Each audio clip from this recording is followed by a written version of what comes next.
I'm AC Brown, and you're listening to Is My Aura on Straight, a podcast designed to help you start living from your core instead of your conditioning. Each week, we'll have deep conversations that will help you create a powerful transformation that shifts your perspective in life, love, and business, with topics ranging from spiritual self-development, human design, astrology, metaphysics, and everything in between.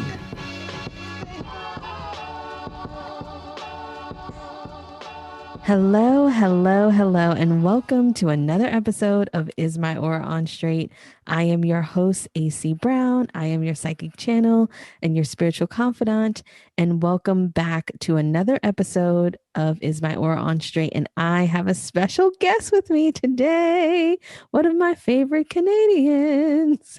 I'm singing and she's trying not to laugh. I want to introduce you all to one of my favorite manifestors, Vaness Henry. Welcome to Is My Aura on Straight. Hi, AC. Hello, darling. How are you? I'm good. I'm excited to talk with you today. Good. And as you all can see from the title of this episode, You're Doing It All Wrong. We are here to shake some shit up about human design, some other modalities and spirituality in this new paradigm. And I have the perfect person because she is always pulling out her soapbox very, I would say gradually at times. She'll pull it out and she'll stand on it. She'll say stuff and then she'll take it back. And then it's weird. But anyway, we're going to talk about that today. But I think what we should talk about a little bit is what people probably, because we've talked maybe a little bit about it, but how was it for you first when you discovered human design? I mean, my experience, I read a book, you know what I mean? I read a book in 2013 and it didn't connect with me. Right. Cause you were a writer and you were doing astrology stuff, right? At the time. Yes. I was deeply steeped in astrology for a long time because I had family members also into that. So that was kind of woven through my teens and into my early 20s and everything. But really it was kind of like crystals, wellness, astrology. And so at that point I was doing a lot of freelance writing and graphic design. And so I had found a book that said human design, just walking through a bookstore, and I was just drawn to those two words. Do you know what I mean? And then when I opened it up, I found the language to be quite intimidating and not very friendly and approachable, but I was able to determine that I was an ego manifester. And for me, that was very triggering. Ego wasn't really a positive word for me in 2013. It was very misunderstood, and it made me feel not great. But I also, now looking back, totally appreciate that where I was at that time in my life, I was not yet ready to go into the world of human design, but I recognize it was like planted into my field, read the book, got the information, but didn't fully engage or participate, definitely wasn't consciously experimenting. And that only happened in 2018 once I revisited it. And I had kind of gone through this whole experience between there and where I became a parent, my life totally changed. And with that being said, because I'm glad that you said that, is because that's what usually happens to many people. They come to me, or I'm sure you even have clients. Oh, I found out my aura type years ago, and I found out my energetic stuff years ago, and I just never did anything with it.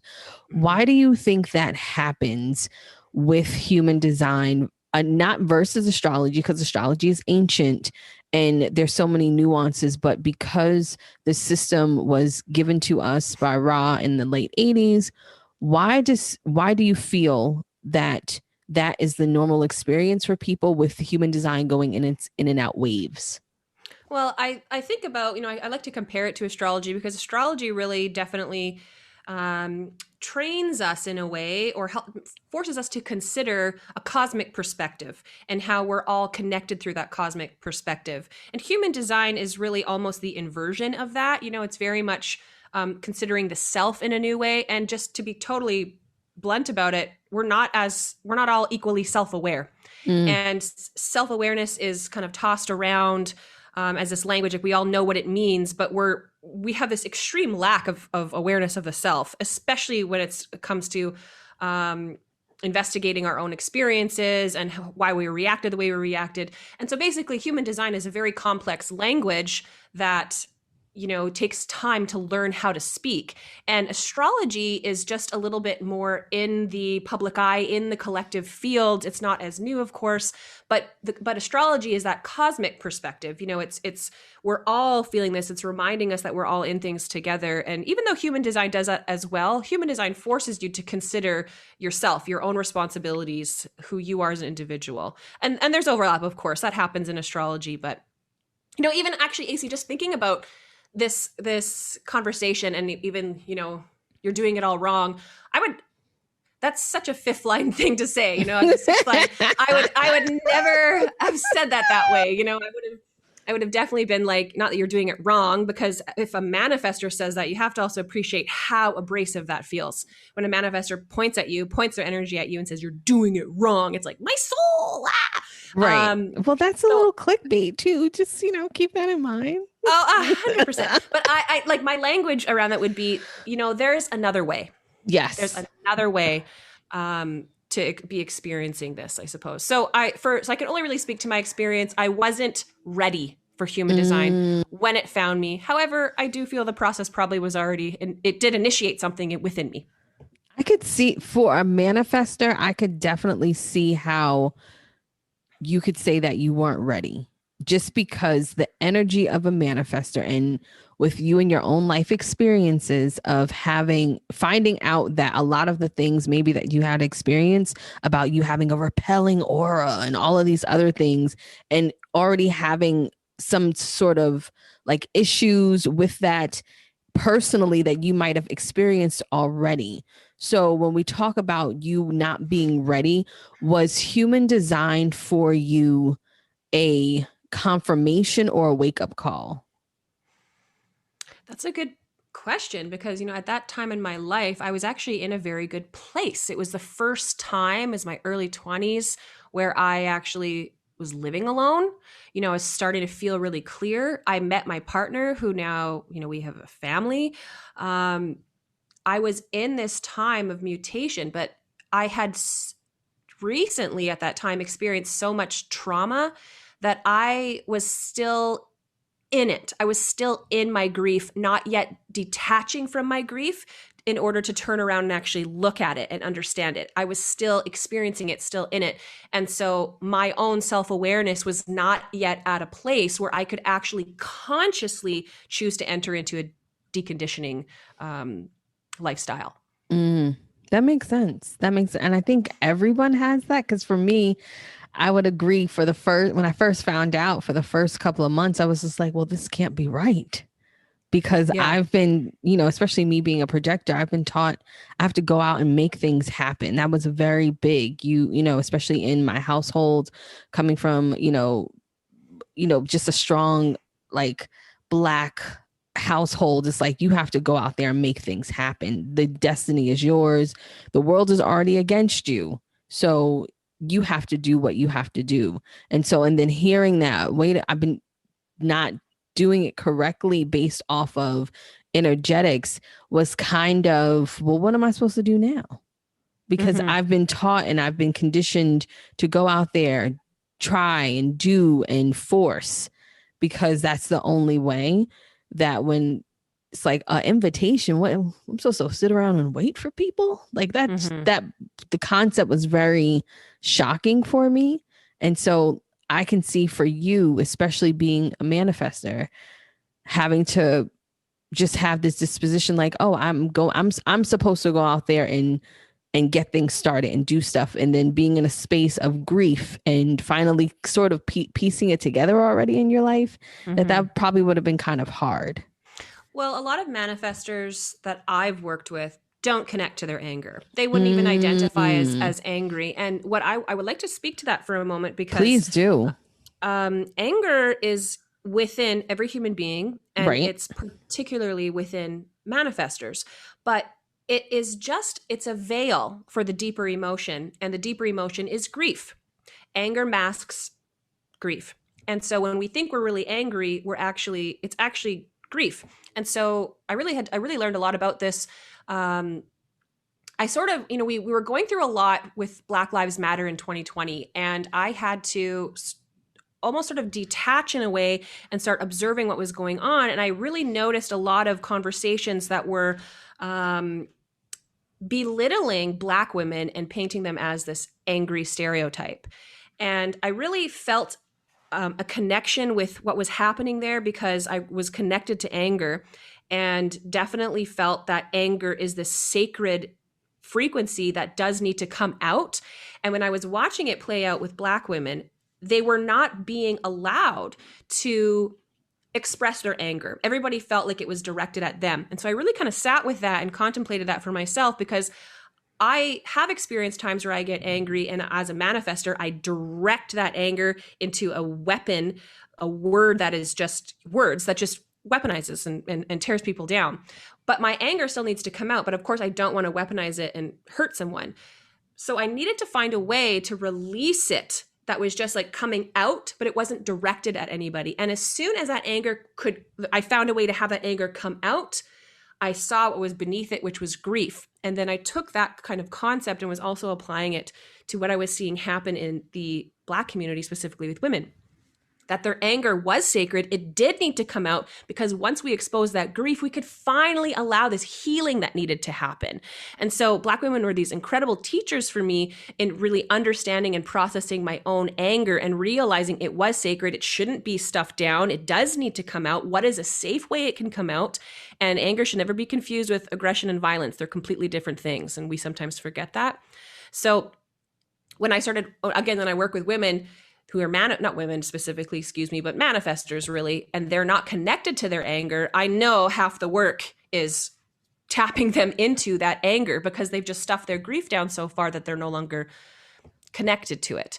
And for the manifestor to get their anger out is so key because it's a sacred emotion. And only once it comes out can you be clear of it. And we want you to be a clear manifestor because we want you to be initiating correctly. Mm-hmm. So to speak to what you were talking about your experience as a projector and the world sort of telling you, especially with your specific background, that you need to go out and initiate things. The world was also telling me that, and it wasn't challenging for me to go and make things happen. I remember, connecting with, Cameron Diaz's team. I want to work with you, local newspapers. I want to call them, I would go initiate. However, for me, where the trips were happening is I was not informing. And so I was constantly hurting people through my all kinds of different actions because I was initiating, of course, but I wasn't doing the manifestor technique of just letting the people involved know what I was going to be doing. Does that make sense how I explained that? No, it makes sense. It makes total sense. It's funny that you bring up Black women because lately I've been finding out a lot of Black women are manifestors. I've met so many Black women manifestors. It's crazy. Love that. Like a lot. And I was just like, wow, that's so, and many of them are, ridiculed for their voices and speaking out and everything like that. And just as just a segue, do you have any advice for a Black woman who is a manifester? And not speaking from you, because you're not speaking from a Black woman's point of view, but you're speaking from a manifestor's point of view who's been doing this for a while, especially a Black woman who's just found out they're a manifestor. I mean, thank you for asking me that, but it's an impossible thing for me to speak to because I just don't have the life experience and the struggles that a Black woman would go through. But I will share that when I was, sort of in the belly of raw dissertations on manifestors, there's definitely one piece where he goes in depth about the particular suffering the female manifestor goes through because the world is male dominated, male perspective, male prioritized. And so the female manifestor specifically has extra anger. And I would imagine that could be classified further through manifestor female races, particularly Black female manifestors. And I would be interested to see documentation about that, but it doesn't exist right now because, of course, we need a Black female manifestor to do that. And Shar Smith is a great example. Luminous Soul Love on Instagram. Oh yeah. She's a great example. It's not that I can speak to it, but I can speak to the Well, anger and yeah, how and I want important to that is to preface connect to. that you're not speaking to it. I'm asking from more of a seasoned manifester living in your Yeah. experience and your experiment for a while. And I want to make that clear to the audience that I'm not Hmm. saying that Vanessa is the authority on Black women manifester. So let's get that clear, people, No, because I I'm a mean, little, and I but don't no, think anybody would just in mishear case that. Yeah. someone like tries to come for me, because don't do that over here, because that's not what you want. Like, why Um, would they fucking go for you? Like, I'm the white person, listen, you know? Yeah. but Yeah. still, I just want to make that clear. I'm asking more, just I like to hear that because sometimes, having experienced women who are manifestors who are just finding out, and especially with them being Black, it has been a whoa. All this time, I've been told that I was wrong for speaking up, just in general. And then this is what I'm actually supposed to be doing. So, Well, I have to tell you, there's a lot of manifestor rhetoric out there that I actually don't connect to. And I find the language around, you know what, I really want to be, I guess, recognized as a human design translator. And I mm, really feel like sounds language, sexy. thank you. It just came now as I'm talking, whatever. Human design translator, Vanessa Henry, everyone. Hi, everyone. Yeah. No, but the reason I say that is the first generation of human design does use really emotionless words. It uses almost marketing language, to be honest. What's your strategy? And what's your authority? All these types of things. But there is sort of this storytelling component that is removed from human design, and information is just presented. But sometimes I'm seeing it's taken out of context and it's manipulated, and there is very correct language like manifestor having a repelling aura. That's a literal translation. But is there a way that we can translate and deliver that information to manifestors, specifically in this example, in a way that actually connects with them? Because when I read that first in 2013, I did not connect with it. I felt worse. I stepped away. It Right. was telling me I was bad, and I already felt bad, and I sure as hell didn't need a confirmation that I was bad and I felt bad. So I remembered that experience when I go and engage with manifestors. I take a lot of care in the way I use my language when I'm speaking to manifestors. I actually try to never ask them a question. I structure things as, I would love to know how you're doing, rather than Mm. tell me how you're doing, because a manifestor doesn't want to respond. And so I do take a lot of care in speaking to manifestors because that's where my focus is. That's where most of my experimenting is as a manifestor.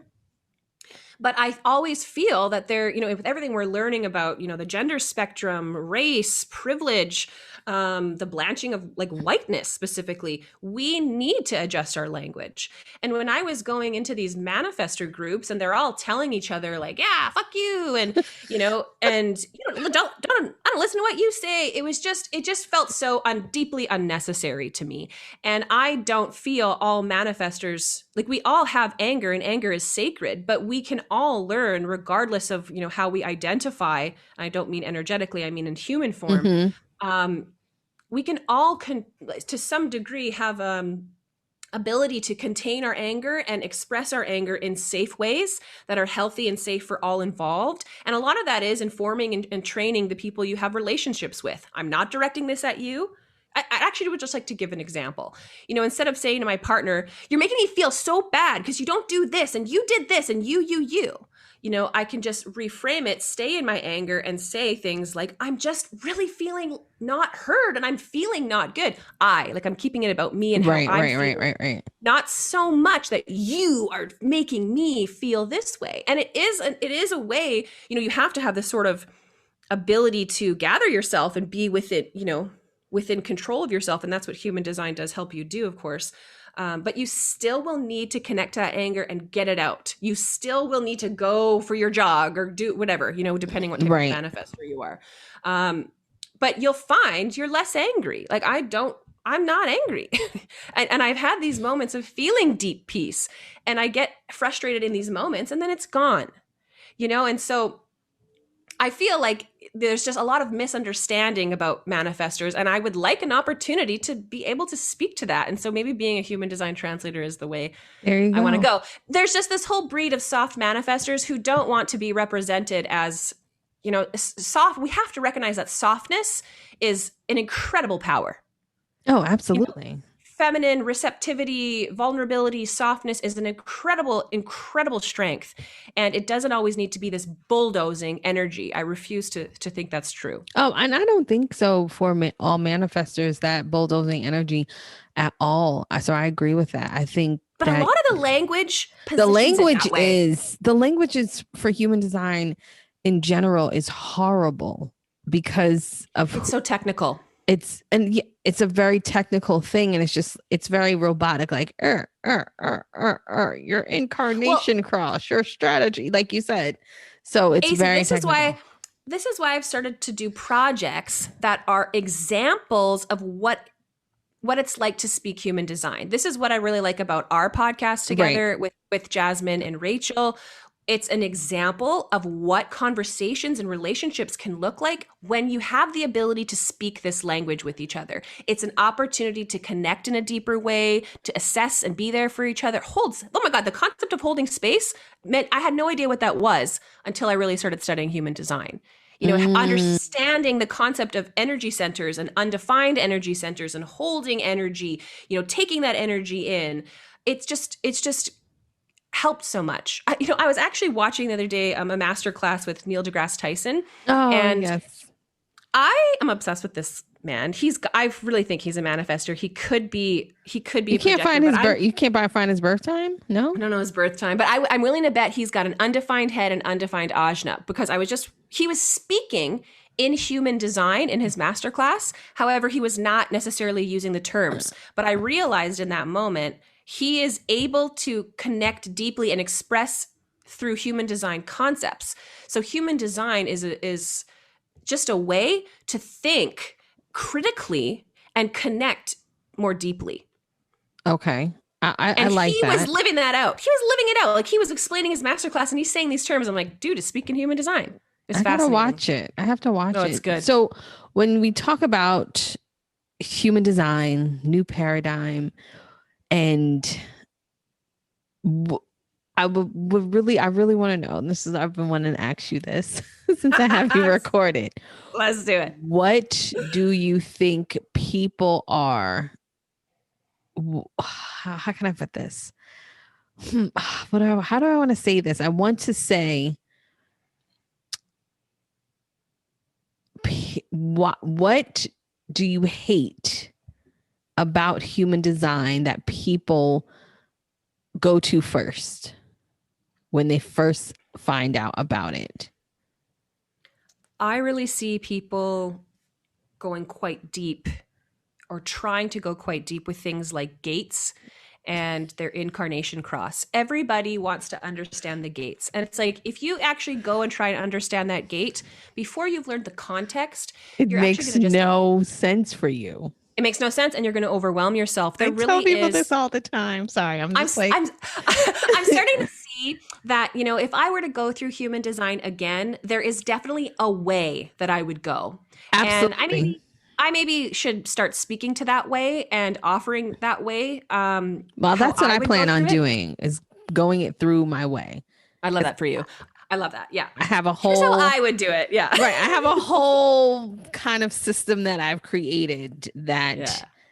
I'm gonna take people to go through it because of that, what you said, because people go to these really advanced, intricate parts that have nothing to it has nothing to do with where you are right now, sweetheart. I Well, and promise you. you will misunderstand it. You won't actually, when you actually study human design and you learn some of the concepts, you realize the information, especially when you're studying the lines 1, 2, 3, 4, 5, 6. That Mm-hmm. information is woven through human design, and you actually don't need to study as much as you think, as long as you start to grab these base concepts. Correct. I think that, and well, I'll ask you this. If you had to say for the beginner, because I want to talk about the another person in like another like kind of person that you can think of, but in the beginning for a beginner, what are the top three things that they should be worried about? Can you ask me that in another way? Okay. If a beginner found human design, how should they implement? What are the top three things they should implement first in learning their chart? Well, I don't feel we should actually start with design type. I feel that we should start with, I can only reflect on how my what my I think I struggle know what was. you're going to say. I looked at the body graph and I had no idea what I was looking at. Correct. We first need to observe it and be able to see these 9 shapes, these are energy centers. These boxes along the side, these represent planetary symbols. These black and red lines, that we need to understand what we're looking at first. From there, we could go into show how to calculate design type, and then learning your design type, and then of course your authority. And you really need to be in that for a long time. There, you can go in and dig for information, but the reality is we intake information, Mm-hmm. and we haven't sort of synthesized it and fused it together and to apply it to our life and to begin experimenting with it. There's so much knowledge intake and no experimenting, and people have no idea how to experiment. So I think we need more systems and tools out there that just show what experimenting looks like. And that's what I usually try and do. I like that. I like that. W- do you think that human design is going to, because this is what I hear, and I'm sure you hear this too as a practitioner, all of our circle hears this as well. Human design is so much more accurate. How come I did not know about this? So, what are your thoughts about human design in this new paradigm kind of spirituality? What does that mean for human design for us as practitioners, for other practitioners coming along? What does that mean? Well, it's definitely going to explode and it's going to boom, but we have to also just recognize our collective consciousness was not at a place of awareness before the 80s to be ready for this. Mm, If we think about what happened in the 80s, millennials were born. It was this new generation coming, and then we think about that generation, they grew up with technology in a way that previous generations did not. And even now when I look at like the younger generations or even Generation Z, the natural intuitive mastery they have of technology, because it's already embedded in their DNA. They're already mm-hmm. an expansion and an evolution of previous generations. They're not better. It's not about better or worse. We get caught up in that contrasting polarity. It's more so about they're an expansion and evolution and mutation of what came before. And so everything before comes with them. So the world just simply wasn't ready to fuse these 5 modalities together and look at them in a new way and learn a new language. We just weren't there yet. And so it didn't necessarily need to be Ra Uru who translated it and downloaded it and brought it into reality. He just happened to be the manifester that connected to it and tried. He had the design to do that, but there are other people who sort of felt this connection too. And there's a big misconception out there that, everybody waits except for manifestors. Everybody waits, even manifestors. Manifestors can't just initiate whenever. They do also read the room. They do feel, they do Right. trust. I would say that manifestors actually They set the timing. follow. Yeah, I would say that timing works best for them because they set it, because they can feel and they understand. Well, so when Ra sort of to bring this information into reality, he immediately saw that it was for kids.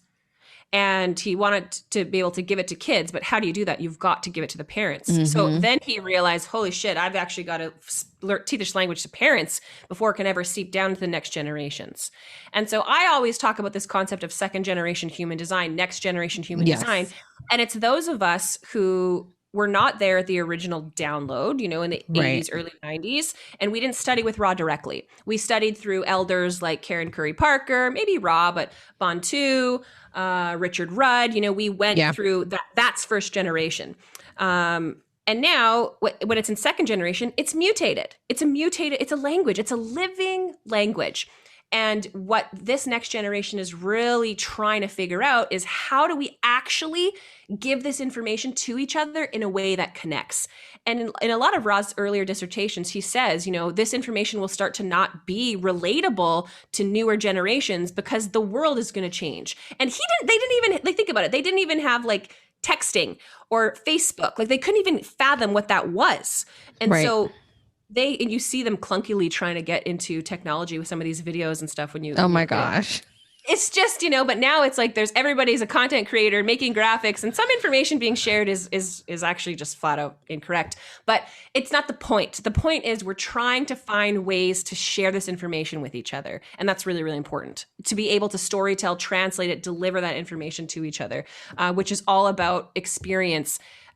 making it applicable, giving you a tool to try rather than here, you're this, go do that. It's like, well, Right. you've got to experiment with it. You can't just intake the knowledge and think you're changed.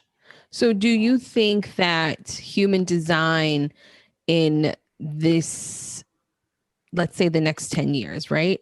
Do you feel that it's going to be a more accurate interpretation of day-to-day living than astrology? Because I have my thoughts about that, but I want to know yours. Well, I think they're different perspectives. I think astrology is so important. It's something that I don't ever want to stop looking at Right. because it gives us that sort of cosmic perspective. It gives us a language to understand larger events. And human design is just that sort of framework to give things a try yourself. Astrology isn't that. Human design is really like a blueprint. It's like, here's your manual. Here's what your special body needs. Let's teach you all these ways. And then you're going to have to figure out how to take care of your body in a new way. And that's just an exciting place to be. I really feel like we'll reach a point where a lot of the public speaks this language, but we won't all be human design teachers. I'll be an interior designer and I'll know how to put you correctly in your cave or your mountain or whatever. We'll be able to use it in different ways. Oh, I can't I wait. know. I am coming for environments in 2021, 2022. Listen, Like, I've got so much to say.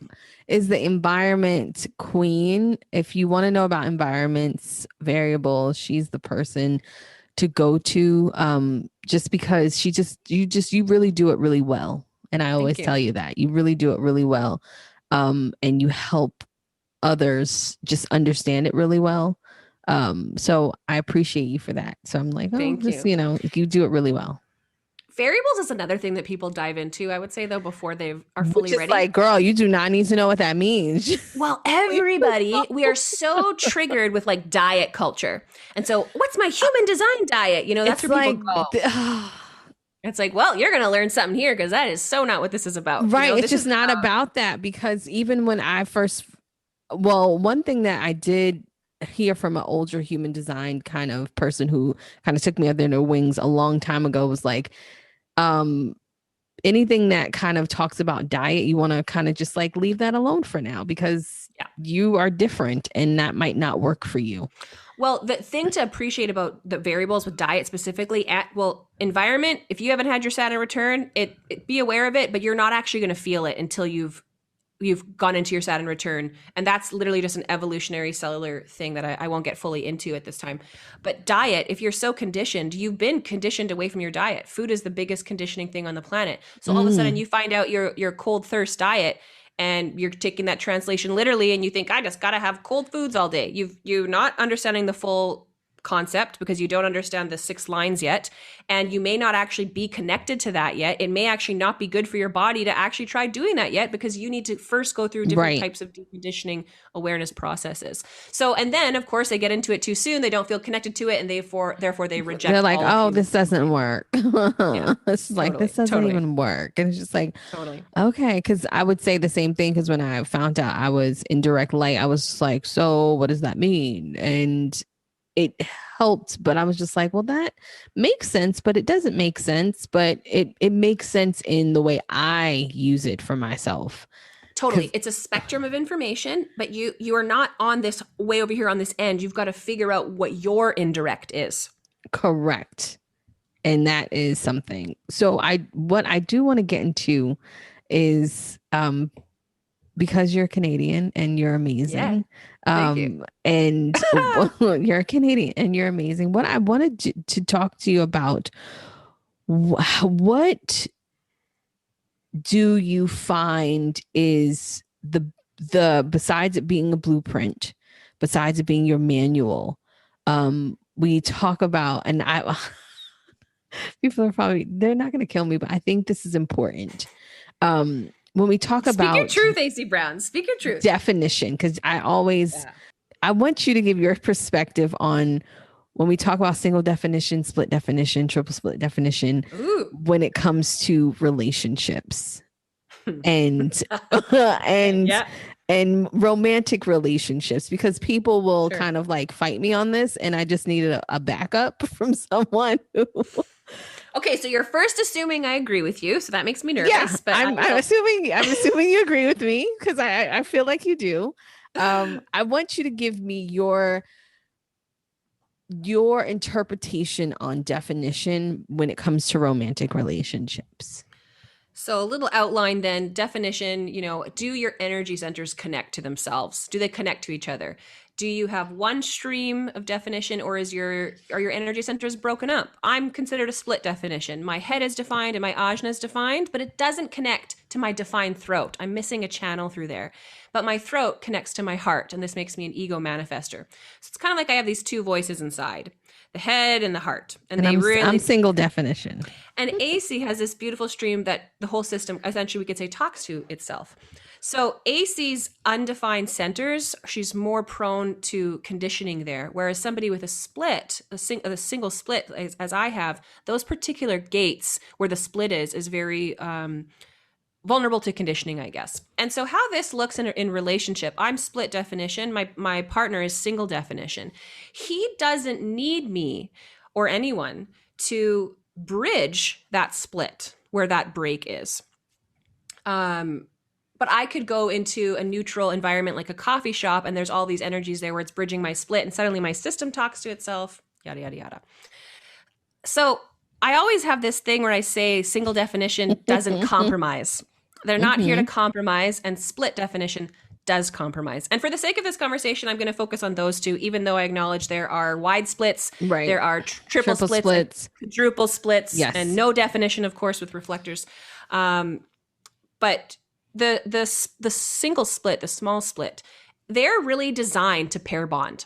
They are really, really designed for relationships. They need relationships because it bridges their split. Now, relationship could be platonic, of course, but it can also be romantic.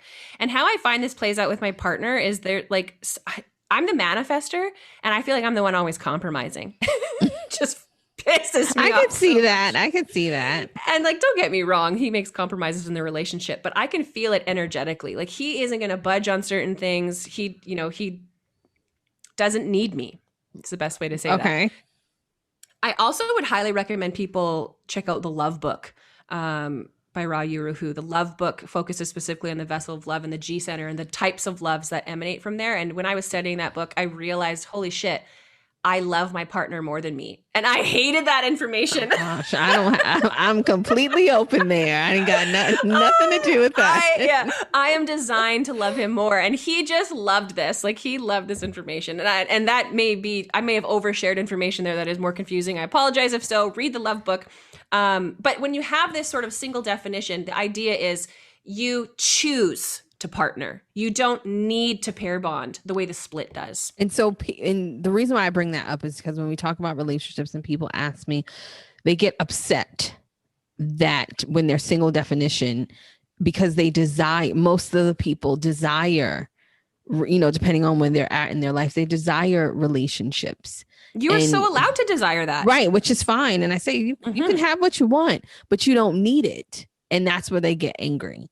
And it's just I get why you're angry, because when I found that out too, I got a little angry as well. But looking back on it after having self-awareness, therapy, coaching, all sorts of stuff, I don't need to be in a relationship. It is literally a desire and a want. But I find it very empowering to accept and embrace that you need no one, and to choose to anyway. I'm in a relationship with a single definition person. We're very in love. And it's not about and I know if I wasn't here, he would go love someone else. Do you know what I mean? He is just loving by nature. Right. He's a loving person. I'm a loving person. It's not that I'm totally well, F this. I don't want to be in nothing. It's not that. It's just more of you really have to want it. Right. My innate nature, especially with on top of it, I'm an only child. So I really am comfortable being by myself. And so I think with split definition, people hear that, they feel like they have to, that they're going against something.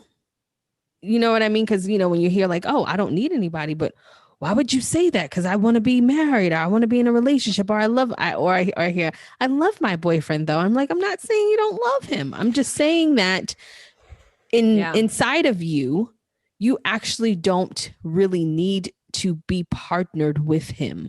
If push came to shove, yes, you're going to be heartbroken, or, you guys are going to be upset that you broke up, or if it doesn't work out. but you're not going to be distraught like you think you are.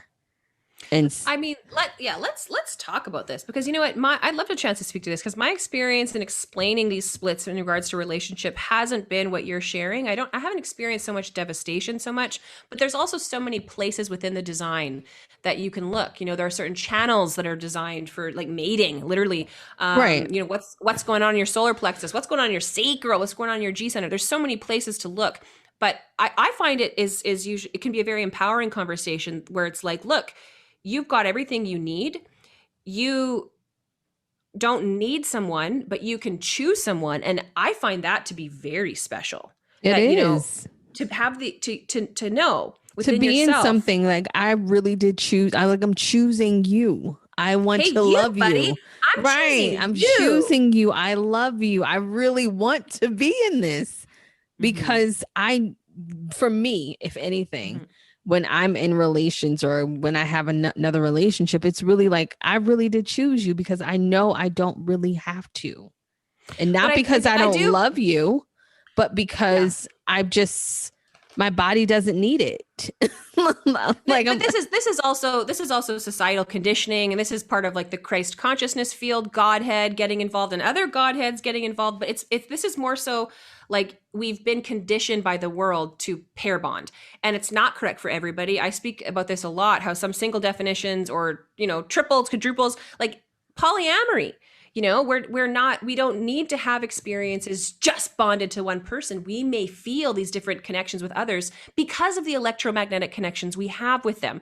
You know, and so if we got to this place where that was more socially acceptable, the world would be having different relationships. And I do feel like we are in this time of mutation where that's changing. There's a lot more socially acceptable polyamory strictly because people are talking about it, or different styles of relationships, primary partner, secondary partner, whatever. You know, we can be engaging with each other in all kinds of ways, but society has for some reason created this rule book, yeah. and it doesn't fit everyone. And it does, but it does, what we do need to acknowledge is it does fit some.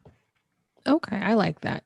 So what would you say what would you like to see in the next 2 years with human design and with your work as I who you definitely are as a human design translator? I love that uses my language. Fun. I would definitely like to see more people spreading, sharing human design information. There is this sort of belief out there in any type of competition or competitive nature that there's not enough room for me, or I'm competing against these people, and that is just so not the culture of human design. We want more people in it. We want more people speaking this language. Everybody speaks it and expresses it in a different way. Everybody has access to different types of people. I want to see a complete dissolution of hoarding people. I Mm, really like to, you know, when someone comes to me and they ask me something, I will share my opinion, but I usually try to say, you know, who else is a really great emotional manifester, or black woman emotional manifester that you should follow, or emotional projector, or whatever. You know, I try and give the example because I can only teach certain things from theory and not from an embodied experiential place. And I really feel when I study with someone in human design, I go check out what everybody does. I'm a 6'2", so I'm behind the scenes investing in all kinds of people to learn how they share. And I think that's important to do. I'm really learning about different expression styles, I guess, if that makes sense. Um, and hearing new ways of saying things, hearing new ways of whatever, and being when somebody delivers information to me, I can tell if they don't have it in their chart. I can tell if they've got no experience because it doesn't land with me. mm, And then if all of a sudden somebody has experience with, let's say, something that I have, let's say they're also a high sound determination, so they have a high sound diet, and they're speaking to it, I connect with them differently than if somebody who is, let's say, a consecutive eater and they're speaking about high sound. I can tell they're regurgitating theory and not from experience. So I try and go out and collect all different features of human design, who has what, so that I can study what they're doing, what they're sharing, and I can also recommend them to other people. And I think that is how we really be of service to each other, create this amazing community, because we really don't want to hoard people. We want people to be able to speak this language because there's a responsible duty to elevate the collective consciousness to be able to speak this way to each other, to be able to connect to each other more deeply than we have historically. I will agree. My only backlash, or that's not even a proper term, but my only is that the system itself has made it very secret society ish. I fucking hate that. Yeah. And I hate so, that. when you Hmm. saying that that would be your vision, that is kind of challenging with the human design of America, Hmm. Jovian archive constructs that we're dealing with in the United States. So, and we can, we talk about this offline all the time, Hmm. but for people wanting to get into it and to be that Hmm. and be other branches to the people in the forefront, the leaders per se, like, some of us are. So Hmm. how do what does that look like? Well, my personal philosophy, I don't want to learn anything all from one person. I want to Mm. have an array. I encourage people, if I connect with you, you may also like so and so, so and so, and so and so. Anybody out there who is curious about this can go directly to the company that Raw created and study from there. However, what you'll find is there's people don't always resonate with that information, and they start to go find fractals, these other, let's say, human design influencers who speak in a way, Oh, is that what translate in a that's what we way. are? Human design influencers?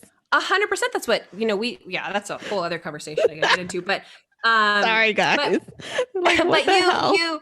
you connect to who connects with you, and so a lot of people will go to the traditional human design information and it's first generation language, and it doesn't connect with them, and they would rather go to somebody who translates it in a way that's going to connect, that just makes sense. And Mm. then they immerse themselves in this community, and they really like learning that with AC, and they really like learning that with Vanessa, and they really like learning that with Rachel and that with Jasmine. You know what I mean? They And I would encourage that. I would encourage you to go seek out people who have similarities to you, differences than you, so that you can have this sort of wide lens overview of this information. So I don't like to study anything directly from one place. I actively study with other human design influencers Which you should. and elders, other human design elders. Like Kieran Curry Parker is like raw Yuruhu. I've got some beef with him, but he does have great Right. He information. has great points. Like, I learned a so lot. yeah. I did my thing with it, all of that stuff. So, and Yeah. I think that I want to see less of the secrecy as well, surprisingly, because it makes it so, I feel Well, so shackled. Ra was a 5-1, and Oh, you're a 3-5. yes. The fifth line energy, in my experience, I notice that things get really warped with that line. It gets caught in the projection field. It gets misunderstood. There is secrecy. I notice a lot of fifth line people get caught in this sort of secrecy veil, and they're doing things, but they're not being totally truthful sometimes. And it's like, just be, just tell us how it is. And I think once that energy mutates into the sixth line, it's just transparent. It's no longer warped in Well, that I'm projection field. transparent though. I know, but I'm talking about the archetype of the lines. When it goes through 1, 2, 3, 4, 5, 6. So let's just speak to that for a moment. We start at the 1, and we gotta feel safe. It's instinct. Then we get to the 2, and we're realizing that we're safe, but we want to have more options to enhance our quality of life. Then we get to the 3, and those ingredients that we've now found, we're transforming them, we're turning them into Right. something amazing. Then we get to the 4, and we kind of disconnect from it a little bit, and we assess how everybody feels about it. What is the community all saying about this here? But it's very detached, it's not engaged. Then once it gets to the 5, it's all about information sharing. I learned this about it, I've assessed it, now what about this, what do you think about this? And it's all about sharing information. And then when it gets to the 6, of course, that information is hopefully being embodied and lived out as an example. And so I find when 6s operate in a way that is transparent, and they've got nothing to hide. If you think about Ra as a 5-1, well, of course it seems secretive, and it seems like I this can see information is that. locked Now I can see away. that. Yeah. Now I can You know, understand. Especially being it's a 3-5. yeah. My if I do come across as secretive, it's because I am experimenting. Not because I'm Totally trying different. to hide it. It's because I'm still trying to figure it out in the way I want to 5-line it. Okay, you've brought up a very important point In the though. way I want to. It's not that you are being secretive, but the public perception Correct.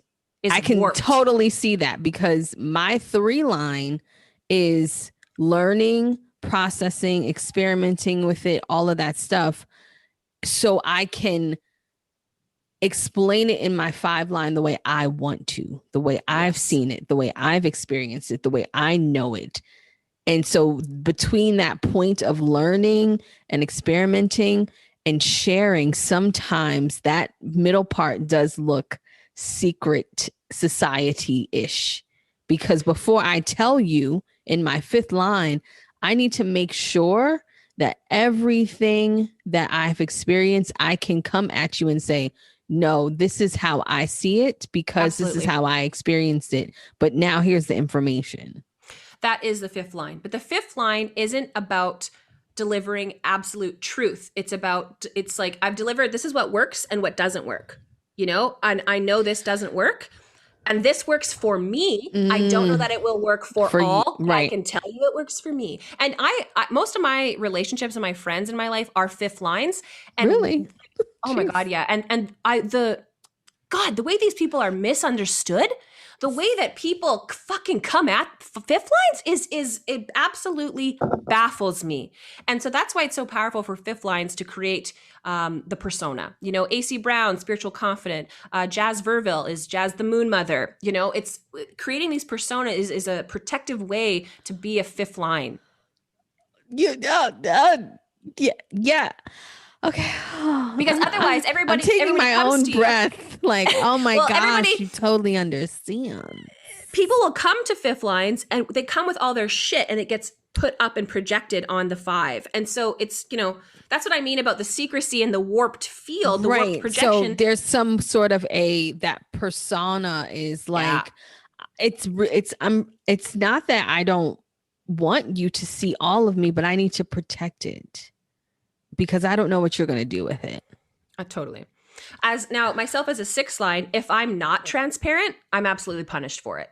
An example of this is there was somebody in my local community that I was following, and I stopped liking what their message was, and so I muted them on Instagram.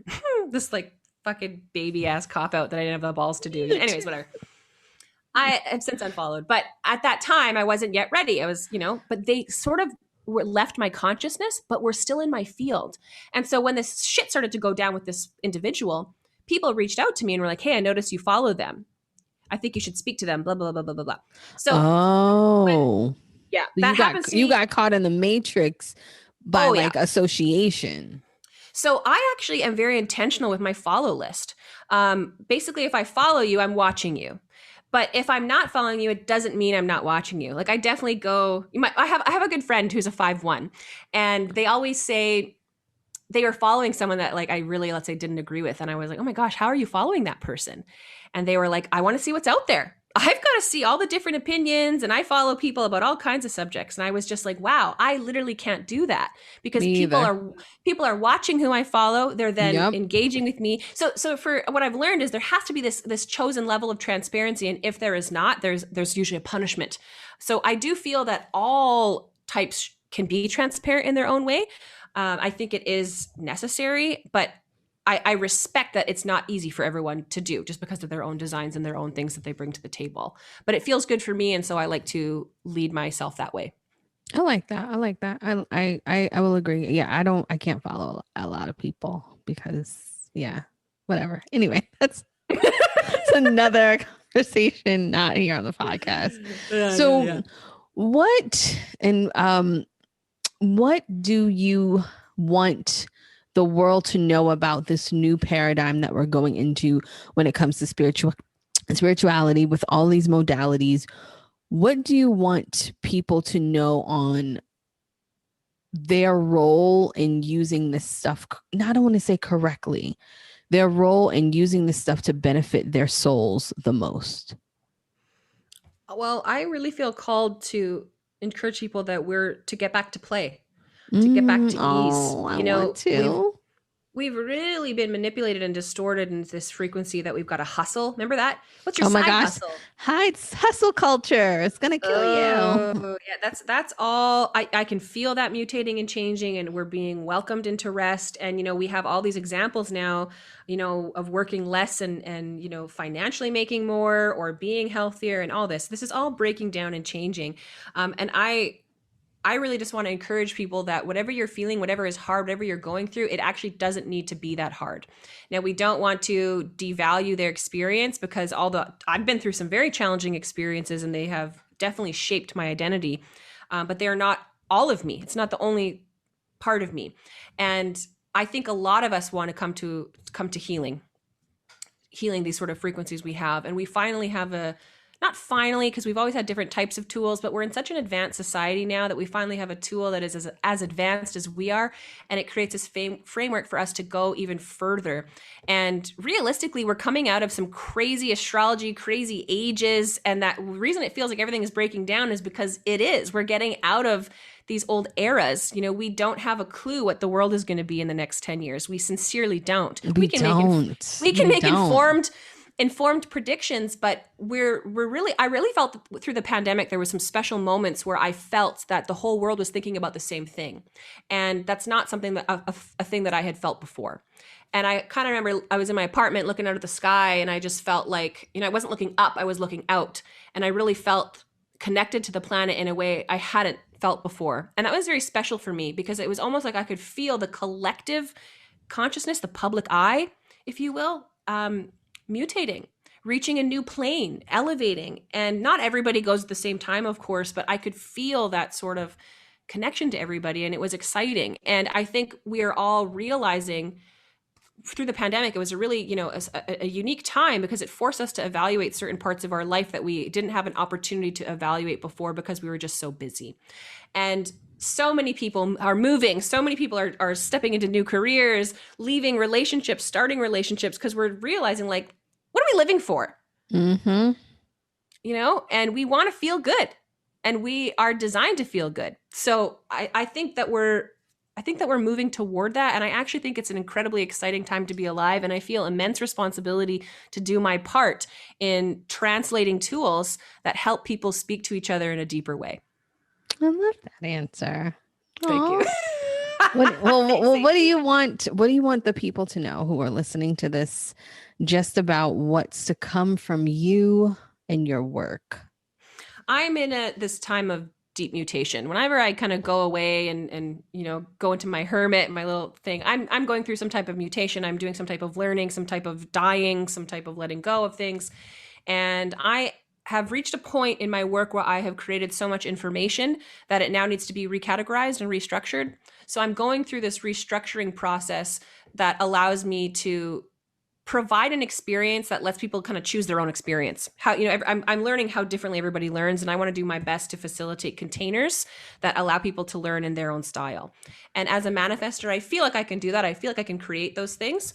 And sort of create this baseline of trusted information that then allows me to go deeper in different ways. So I'm changing. I definitely try to live out life as an example by being transparent when I change, permission to change, of course. And now with my community and audience, people actually expect that from me. So if I get too cozy doing the same thing, I start to lose steam and lose energy, and people are starting to recognize and giving me permission to allow myself to mutate. So that's an exciting place for me to be. And it empowers me to do that, because I really just want to show up for the other. I'm a left angle cross. I'm a split definition. So much of my experience is about the other. Mm-hmm. I'm really here for the other. I want to pass on information to the other, make sure they've received it, because then I know I actually have the information too. It's, if I've just got it myself and I don't share it, do I actually have it? Do I actually know it? It's like I need that witness. So I'm also planning on moving, changing province in Canada. That's exciting. Still be in Canada, so that's good. I just want to. I'm as a sixth line. I'm in my second life phase. I've recently gone on the roof. I've had this sort of time of recovery and reassessment, and now I want to make try new things that I haven't done before, just for learning purposes. And my lifestyle accommodates that. I really do live like a manifester, and so I'm seeing how exciting that is, and I'm seeing how empowering that is, and I just basically want to keep going. That's awesome. Well, I'm definitely going to have you back, because I want to talk about some other things. I would literally come back anytime. Like, you pick a specific topic and I'm like, AC, let's get into it. I'm going to invite Vanessa back. So I want to thank you so much. Everyone follow Vanessa Henry everywhere. and getting her field. She's not going to follow you. First of all, that's so not true. But yes, I'm not designed to respond. I definitely have people like in my DMs, what do I do about this? And I'm like, I have creative stuff for that. Go find it. Yeah, she has amazing stuff. But I want to thank you so much for being on here. You're my friend. Thanks, Stacey. And yeah, you're my I friend love too. you. I love you as well. You're my friend and I love you. You're my friend. Yeah. No, but thank you for having me. I adore you. Well, thank you. And thank you, everyone, for listening. Until next time, make sure that you are having a wonderful day filled with good vibes and great energy. And remember, don't let anybody fuck with you. Bye-bye. Thank you for listening to another episode of Is My Aura on Straight? This podcast was produced by Callie Green and edited by Adam Ross. If you loved this episode, please make sure you subscribe and leave a comment. We'd love to hear from you. Also, make sure you're following me on Instagram, Twitter, and YouTube. Until next time, bye-bye.